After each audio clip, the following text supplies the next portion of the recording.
Fare dimetti se non conviene, saltar sopra un battello e assarsi andare.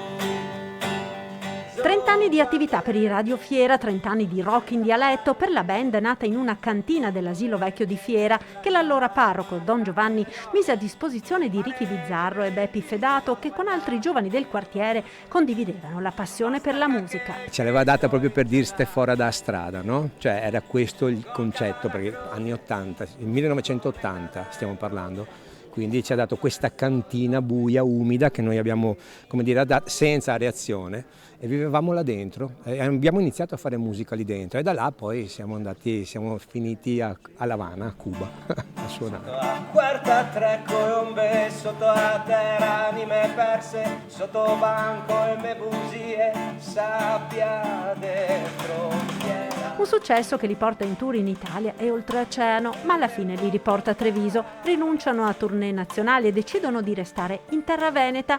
E a chi si chiede perché, questa è la risposta.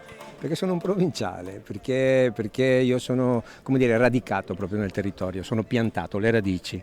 E dico sempre, sono come Anare del Sil, no? Sono stanziale, sono diventato stanziale. Prima erano migratori, adesso sono diventati stanziale. Io lo sono sempre stato. Sono, come dire, una rock star del Prato della Fiera. Ora, per festeggiare i 30 anni d'attività, il sogno di un concerto al Teatro Comunale. Noi siamo sopra le assi del palco in questo momento qua e sono piene di energia, cioè qui è passata veramente l'arte vera e continua a passare l'arte vera, quindi per noi sarebbe un sogno.